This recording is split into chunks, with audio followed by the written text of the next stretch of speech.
বাবাকে প্রত্যেক সেকেন্ডেই মিস করি। ব্যালকনি, ছাদে, শীতের দুপুরে সবাই মিলে একসাথে বসে খাওয়া। তবে আজকে একাদশীর দিনে এই শ্যামাচাল পেঁপে সেদ্ধ ঘিয়ের সাথে নিরামিষ পনির রেজালা খাচ্ছি, ইচ্ছে হলো তাই শেয়ার করে ফেললাম। আমি আজ একা বসে, তাও মনে হচ্ছে বাবা আমার পাশে বসে।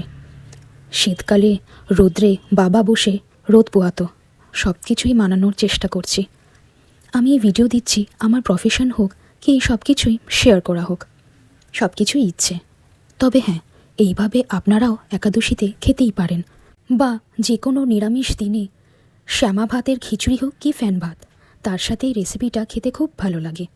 বেগুন দিয়ে সব কিছুই বেশ ভালোই লাগে। খিচুড়ি, ফ্যান ভাত, রুটি, লুচি বাঙালির খুব প্রিয় একটা খাবার। শ্যামা চাল কিন্তু খুবই হেলদি। আপনারা যারা খান তারা বুঝবেন ভাত রুটির থেকে কিন্তু খুবই ভালো। তবে হ্যাঁ, ঠিক মতন করতে হবে, সেটা ফ্যান ভাত হোক কি খিচুড়ি। যেহেতু এই রেসিপিটায় পনির দেওয়া আছে, তাই মা এটা শুক্রবার করতে পারে না টক বলে।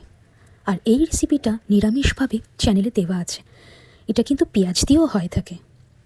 একটা টাইম ছিল একসাথে বসে পিকনিক করছি, আর এখন একা। পিকনিক ওয়ার্ডের মিনিংটাই সময়ের সাথে সাথে চেঞ্জ হয়ে যাচ্ছে। কারোর জীবন কনস্ট্যান্টলি একভাবে চলছে, আবার কারোর জীবন ডিফারেন্ট।